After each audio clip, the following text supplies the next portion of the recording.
ગૌમાતાને રાષ્ટ્રીય માતાનો દરજ્જો આપવાની માંગ સાથે સોમવારે જૂનાગઢમાં સાધુ સંતોએ વિવિધ હિન્દુ સંગઠનોએ મોટી સંખ્યામાં એકત્રિત થઈને જિલ્લા કલેક્ટરને આવેદનપત્ર આપ્યું હતું।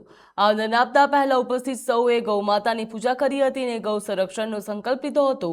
તો આ સાથે ગૌ ભક્તોએ છેલ્લા કેટલાય સમયથી ચલાવેલા સહી અભિયાનની વિગતો પણ રજૂ કરી હતી। સંગઠનોના જણાવ્યા મુજબ અંદાજે 2.5 લાખથી વધુ ગૌ ભક્તોની સહીઓ એકત્રિત કરવામાં આવી છે।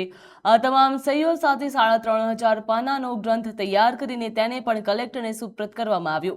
ખાસ વાત એ હતી કે નાયબ કલેક્ટરે ખાતરી આપી હતી કે ગૌ ભક્તોની તમામ માંગો સરકાર સુધી પહોંચાડવામાં આવશે અને ગૌચરની જમીન અંગે પણ જરૂરી તપાસ હાથ ધરવામાં આવશે। આ પ્રસંગે ઉપસ્થિત સંતોએ જણાવ્યું હતું કે ગૌ માતા એ માત્ર પશુ નથી પરંતુ ભારતીય સંસ્કૃતિ અને સનાતન ધર્મની આસ્થાનું પ્રતીક છે, તેથી તેને રાષ્ટ્રીય માતાનો દરજ્જો મળવો જોઈએ। સન્માન આહવાન અભિયાનથી આખા ભારતભરના તમામ જિલ્લાઓમાં તમામ ગામે ગામ અભિયાન ચાલુ છે।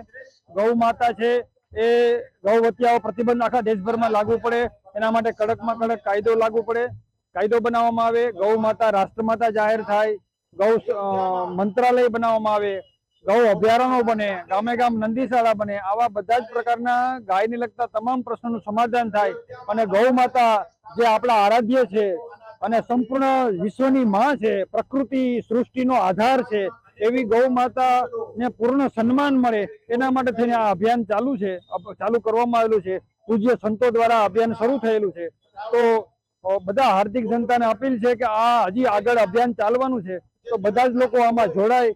ભારતમાં ગૌ સન્માન અભિયાન ચાલી રહ્યા છે, જેને અનુલક્ષે આજે આપણે જૂનાગઢના સંપૂર્ણ સંતો અને ભક્તો, ગૌ ભક્તો બધા આપણે ગૌને સંરક્ષણ માટે, ગૌ હત્યા બંધ કરવા માટે કાનૂન આપણે સ્થાપિત થાય એવી માંગણી મુખ્યમંત્રી, પ્રધાનમંત્રી, રાજ્યપાલ, રાષ્ટ્રપતિ સુધી આપણે આવેદન પત્રો આપીએ છીએ, જે અમે લઈને આવ્યા છીએ।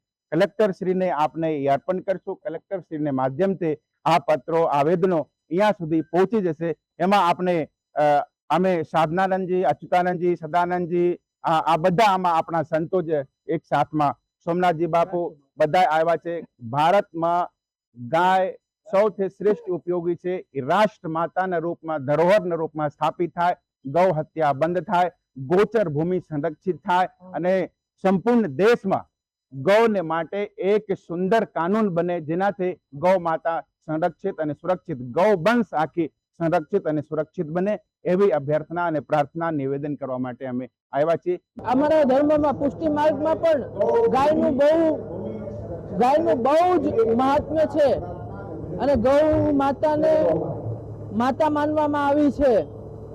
શું આપણે આપણી માતાને છૂટી મૂકી દેવામાં આવે છે કે એનું સન્માન નથી કરતા?